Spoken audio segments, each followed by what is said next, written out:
이 5절에 보면요, 여호와의 크고 두려운 날 이랬습니다. 여호와의 크고 두려운 날이 오기 전에 하나님께서 엘리야를 보내주겠다고 약속했습니다. 그러면 여호와의 크고 두려운 날이 무슨 날이냐? 1절 보세요. 극렬한 풀무불 같은 날이 이르리라 그랬습니다. 극렬한 풀무불 같은 날, 환난 날이죠. 이게 얼마나 두려운 심판인지 모릅니다. 이건 마지막 인류의 심판을 앞에 놓고 말라기 선지자에게 하신 말씀입니다.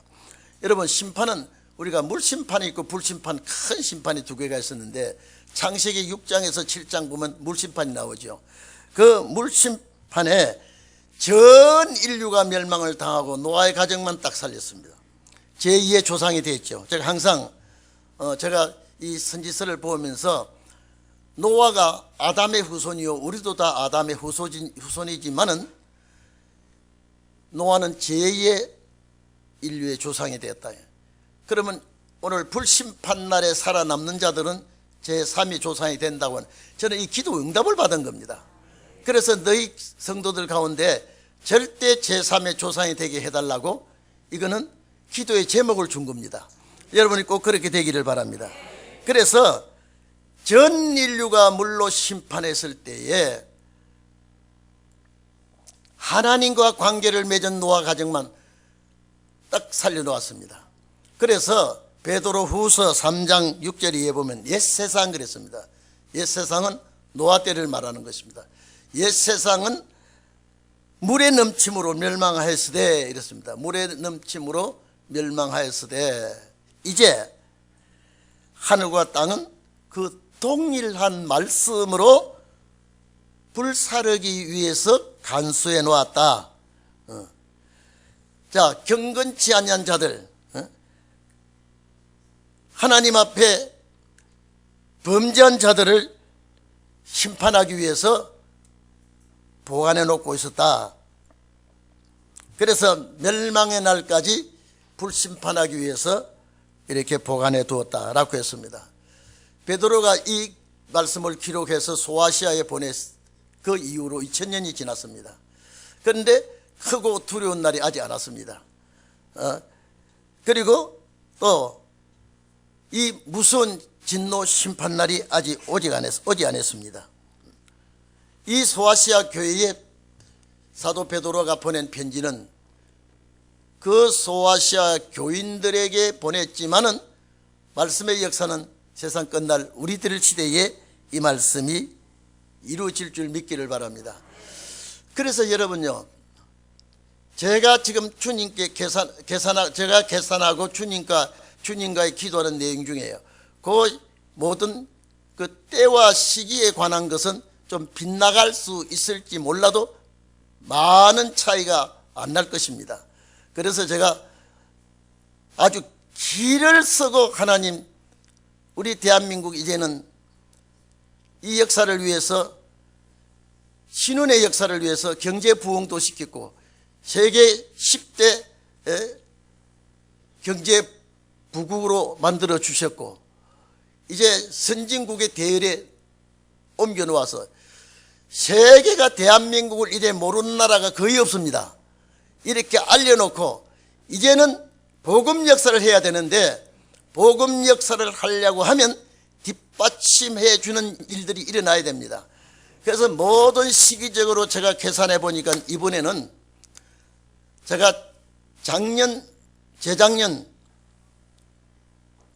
국회의원 선거 때부터 계산해 보니까 이번에는 절대 좌파가 되면 안 돼요. 그러면 복음 역사를 못 해요. 그러면 또 늦어져요. 얼마나 제가 하나님 앞에 액을 복구를 하고, 제가 지난 수요일 날 밤 집에서 제가 늘 하나님, 이분만은 제사장 나라를 만들려고 하면은 어떻게 해서라도 좌파를 꺾어 주시옵소서. 여러분, 제가 늘 얘기했죠. 이 붉은 용의 세력은 기독교와 대적이 되는 세력입니다. 그 세력되는 그 라인에 내가 선다 그러면요, 이 축복은 포기해야 돼요. 내가 호남 지역 목사님들이 뭉쳐서 좌파 대통령을 뽑겠다고 있다고 그 소리를 듣고 나서요, 아, 이분들 이 축복은 제외시키는구나. 여러분, 아무리 잘 믿는다 그래도 하나님의 법에 딱 걸리면 그건 여지없이 제거시켜 버립니다. 그래서 우리 동행교회는 절대적인 그 사상이 0.001%도 내 몸에 배어 있으면 안 됩니다. 왜? 그 나라는 너무 정확한 사상 검증을 하기 때문에. 왜 제가 오늘 이 말씀을 택했냐면요, 크고 두려운 날에 이르기 전에, 이 심판 나라 아닙니까? 세상 끝나는 나라 아닙니까?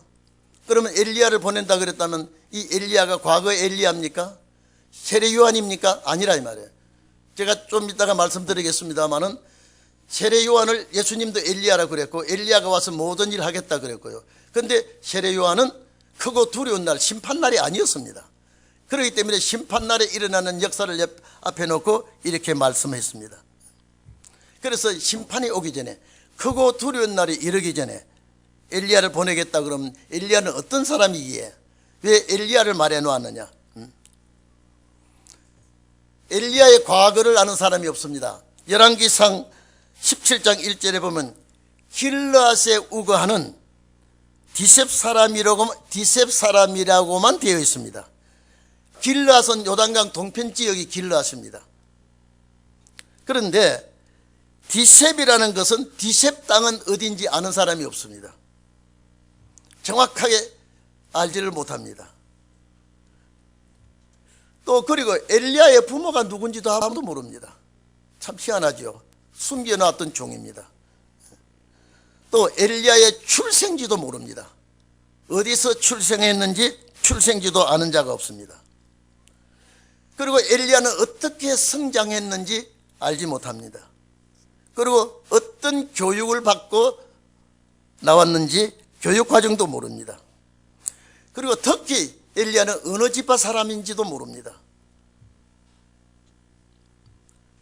열왕기하 1장 8절에 보면은 약대 트롯을 입고 가죽띠를 띄었다고만 되어 있습니다. 열왕기상 18절 20절에서 40절에 보면 아방 때 가멜산에서 바알 신의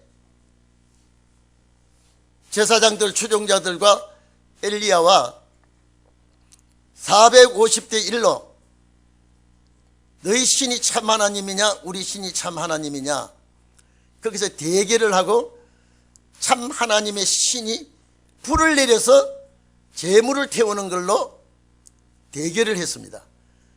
근데 너희 숫자가 많으니까 너희가 먼저 해라.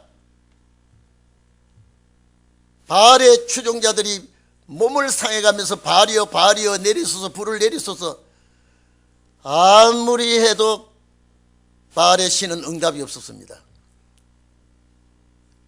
엘리야는 재물을, 돌 위에 재물을 얹어놓고 물을 갖다 부었습니다.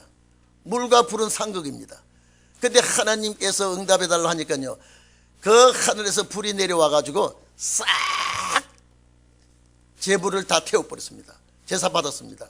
그리고 딱 엘리야는 저 바알신의 추종자는 하나님의 대적이니까 용서하지 못하고 처형을 해야 된다 그래서 기슭가에 가서 싹 죽여버렸습니다.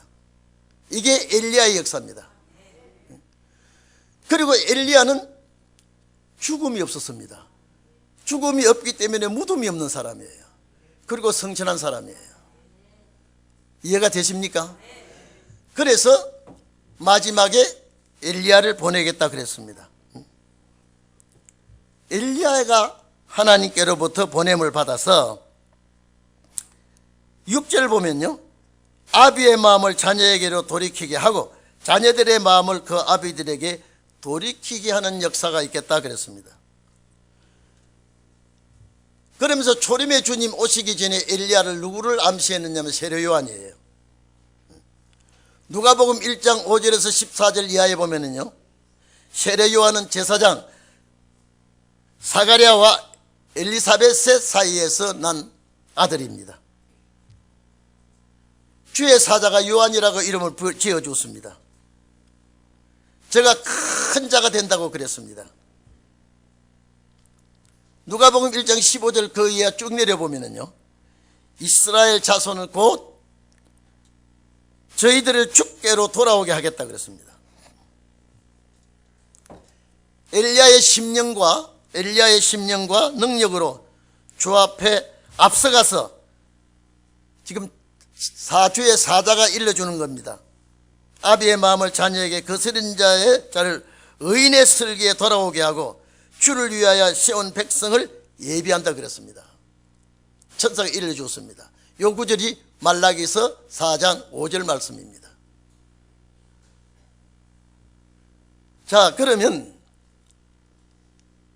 성경이 말하는 엘리야가 세례 요한을 지칭을 하고 세례 요한에게 이런 역사가 임할 것이라고 엘리야의 사명을 주의 사자가 알려줬습니다.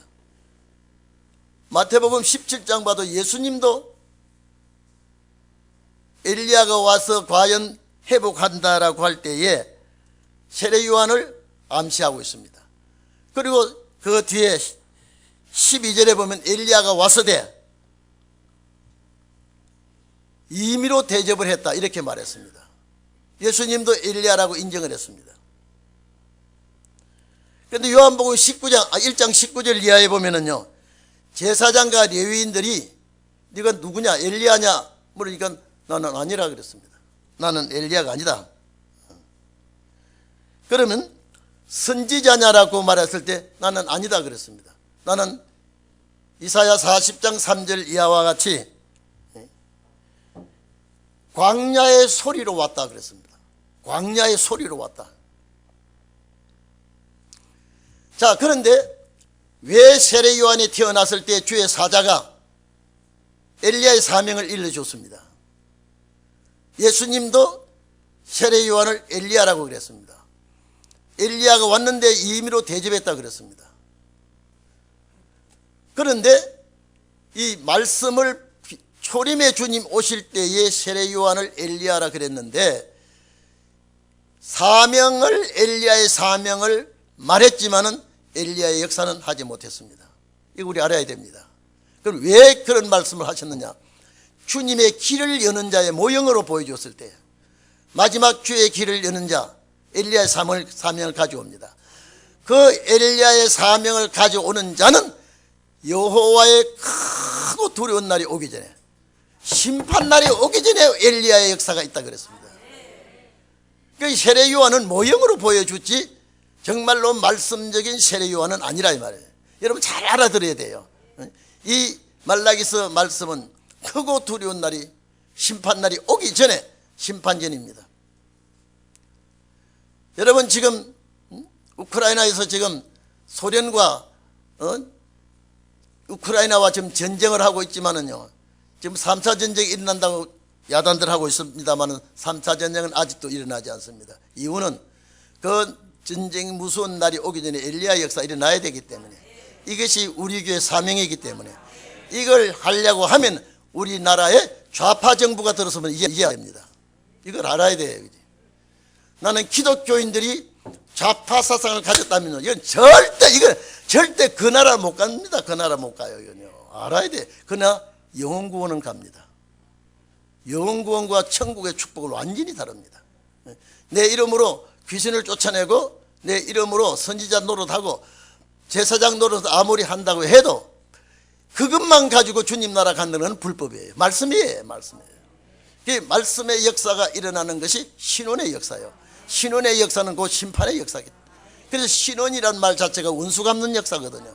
아주 그 역사가 일어나지 않았습니다. 그래서 저 계산이 얼마나 오산적으로 정확하게 되어지는지 모릅니다만은 아무리 생각해봐도 이번에는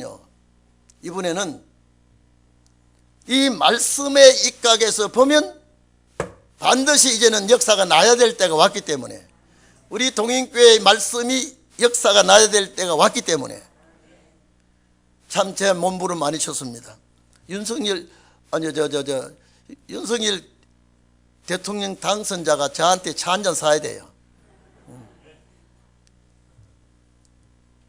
정말로 이 시대가 어디까지 가고 있는지, 어디까지 지금 와 있는지를 우리는 대충 짐작을 해야 돼요.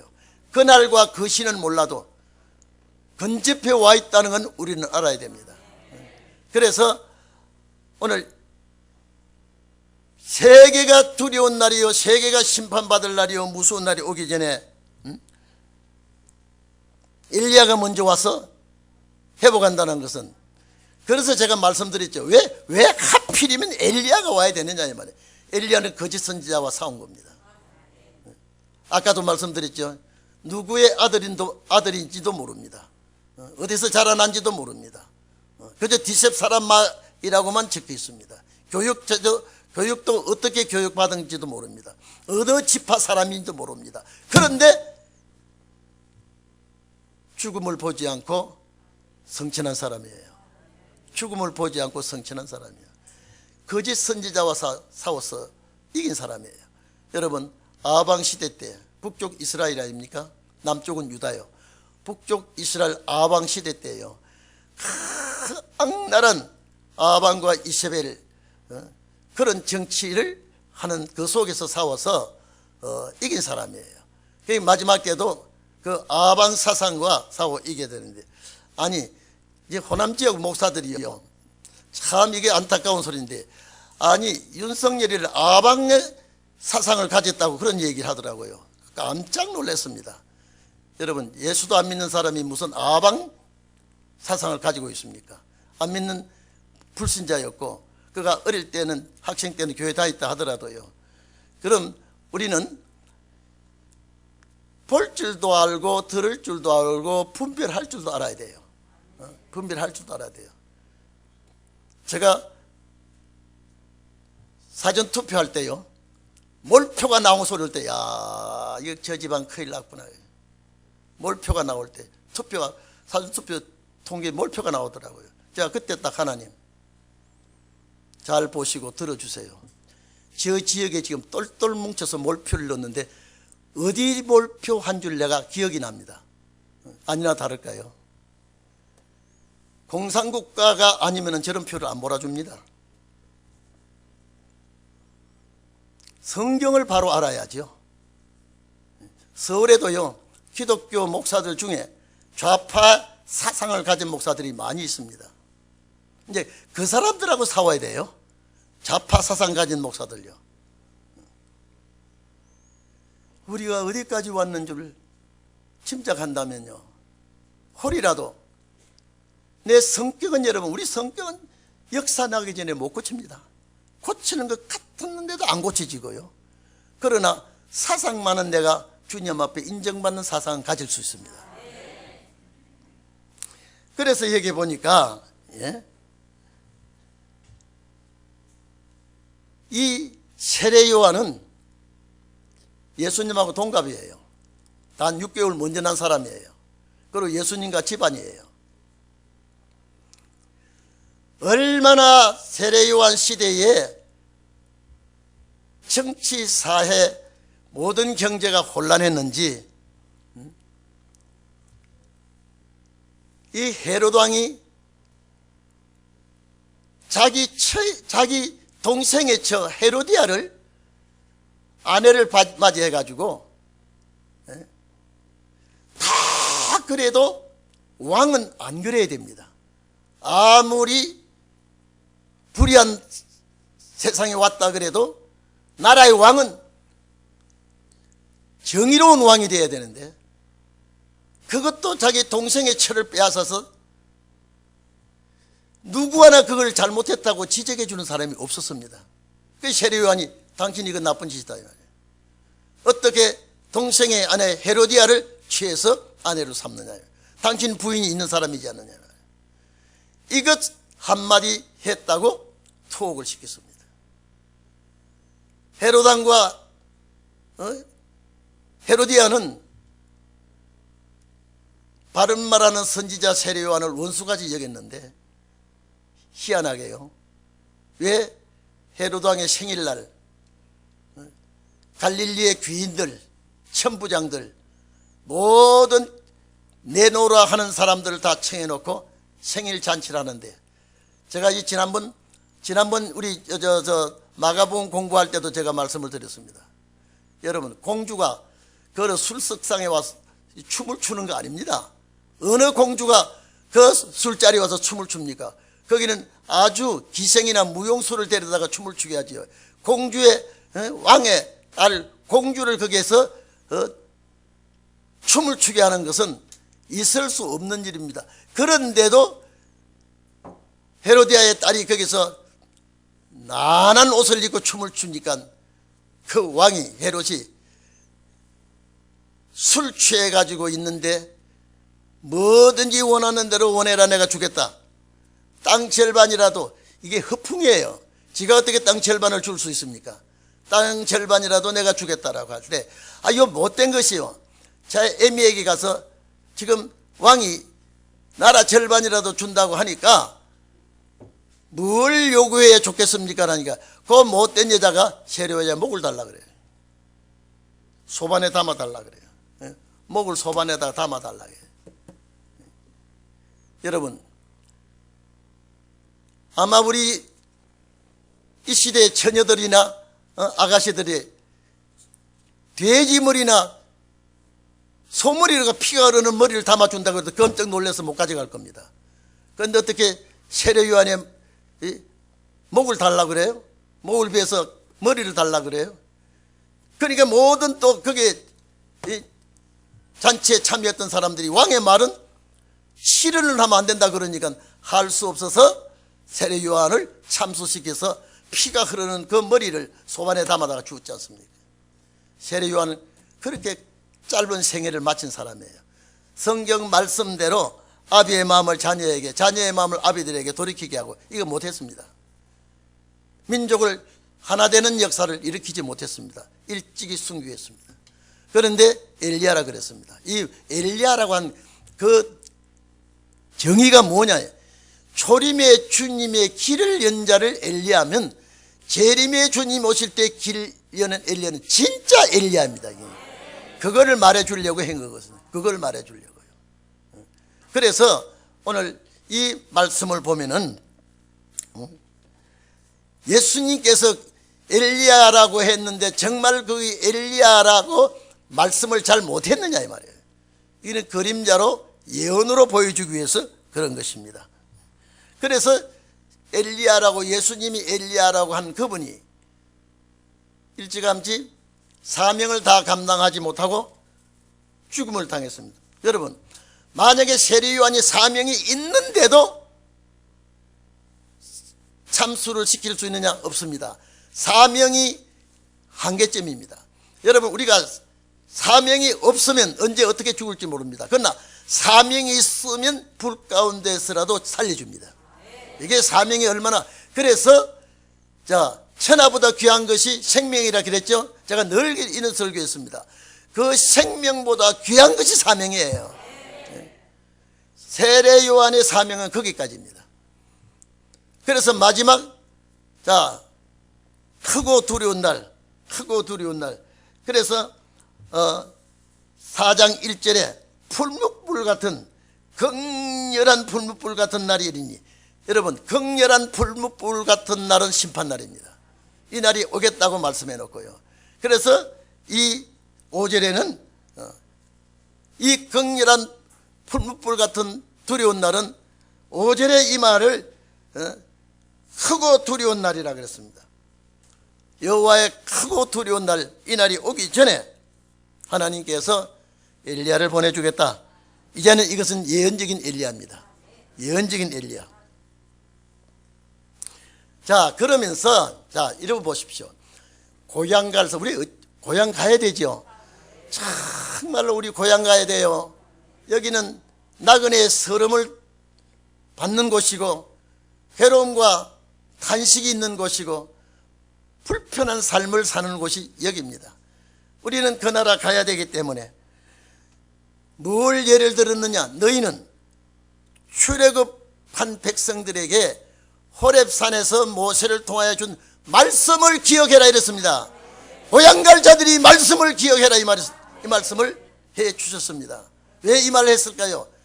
호렙에서, 여기 보면 4절 보면 너희는 내가 호렙에서 온 이스라엘 위하여 내 종 모세에게 명한 법 곧 율례와 법도를 이걸 기억해라 이 말이에요.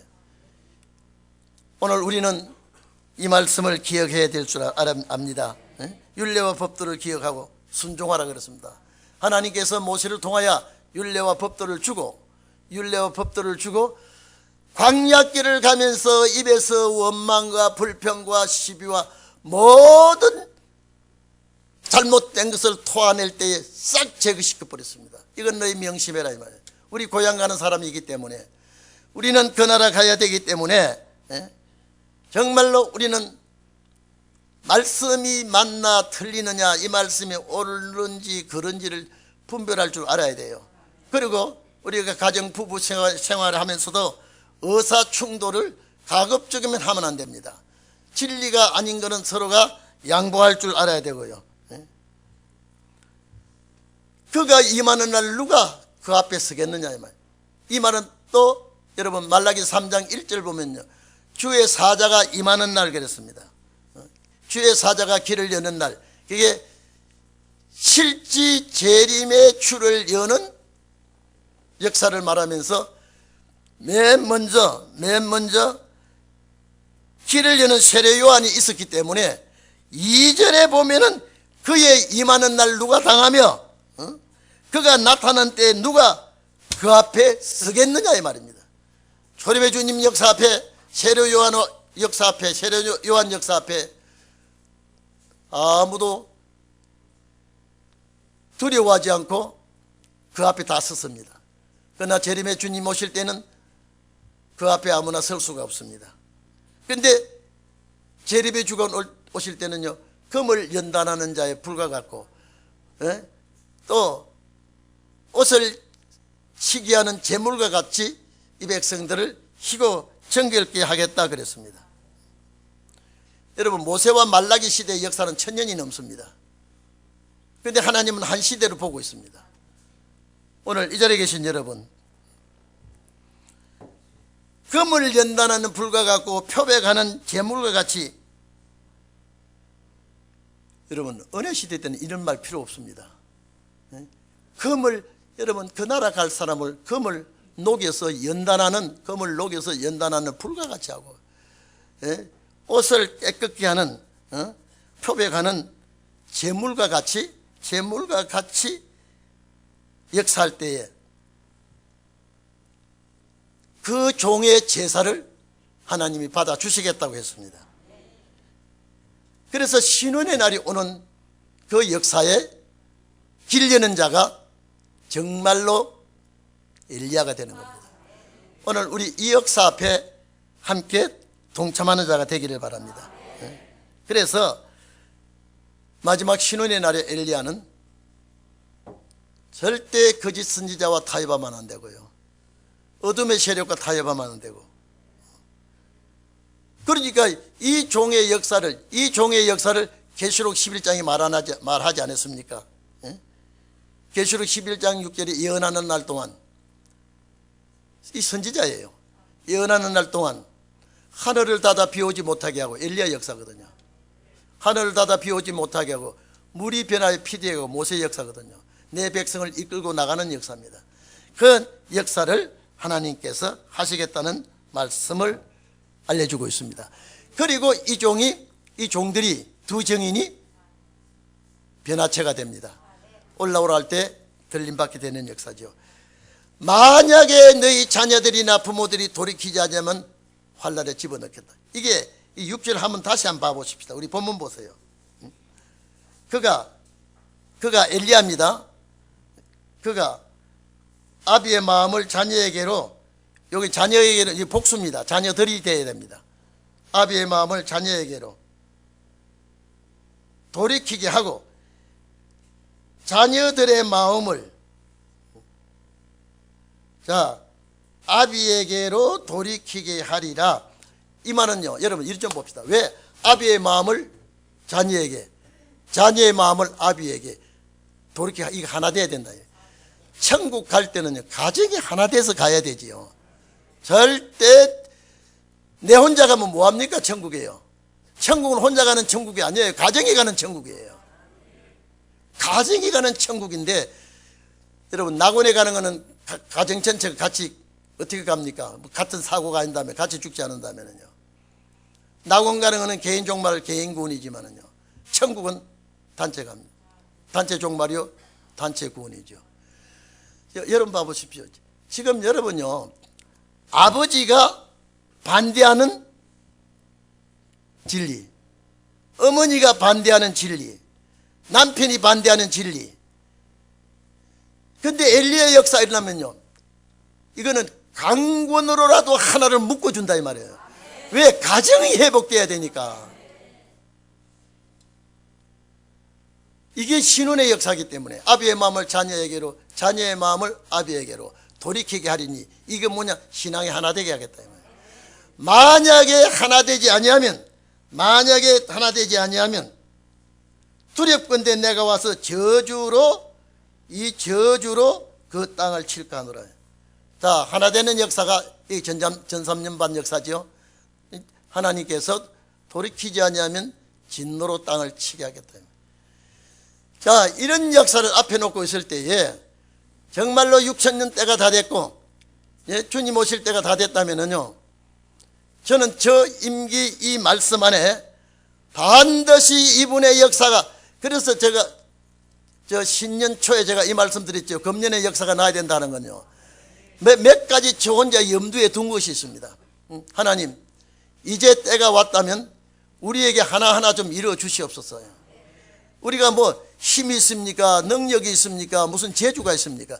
단 이 말씀 하나밖에 믿고 따라온 것밖에 없지 않습니까? 이제 하나님, 사람을 일으킬 때예요. 의합된 종을 일으켜 주십시오. 여기는 학박사가 별로 없습니다. 재벌가가 거의 없습니다. 단 말씀에 가득 찬 말씀의 부자들만, 말씀에 충만한 자들만 하나님이 끌어모으게 되어 있습니다. 앞으로 하나님 모을 자 보십시오. 이 길로 가고 싶으나 가지 못한 자들이 많다 그랬습니다. 이제 여러분요, 내가 가고 싶어도 하나님이 막습니다. 내가 이 길을 몰랐어도 하나님 끌어당겨 집어넣습니다. 이 역사가요, 앞으로 엄청나게 크게 일어날 겁니다.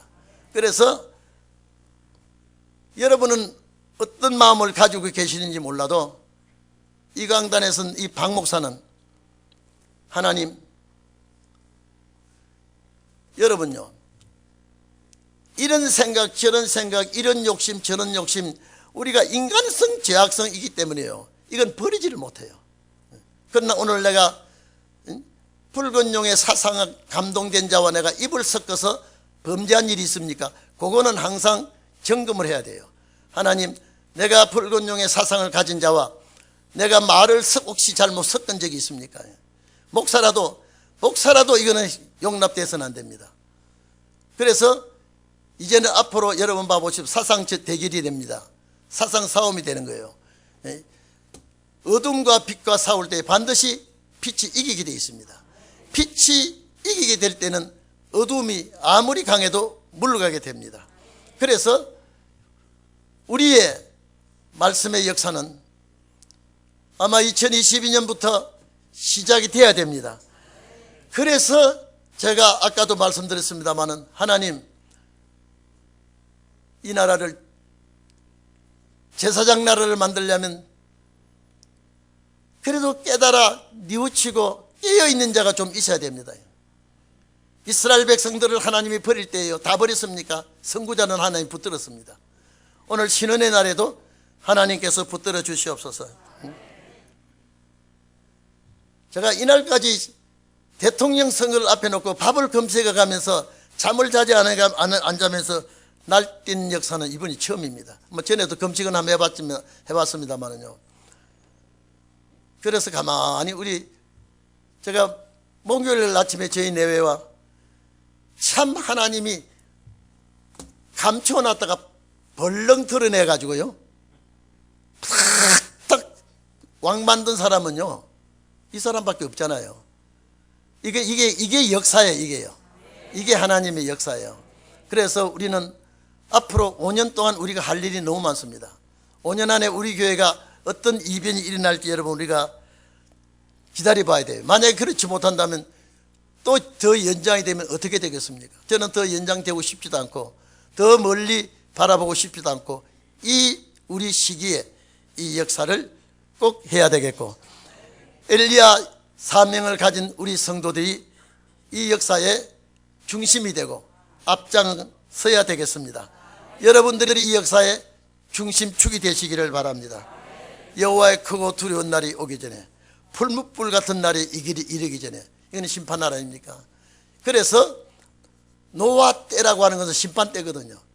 다 노아 때와 같이 사는 때가 아닙니다. 심판 때에 살아남는 자가 노아 때 같은 사람이에요. 오늘 불심판 날에 살아남는 여러분이 되기를 축원합니다. 여러분, 이제 앞으로 심판 날은요 얼마나 두려운지 몰라요. 하나님 안 도와주면요 가만두어도 못 삽니다. 그래서 하나님이 여러분을 정말로 눈동자와 같이 지켜주시고 불성각으로 여러분이 보호해 주시고, 우리의 가야 될 새하늘과 새 땅은요 우리를 기다리고 있습니다. 뭐 천국은 10,000원이라고 그러죠. 절대 10,000원이 아닙니다. 아직도 들어간 자가 없죠.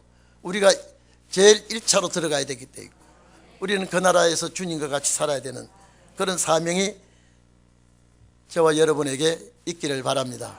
다 같이 기도합시다.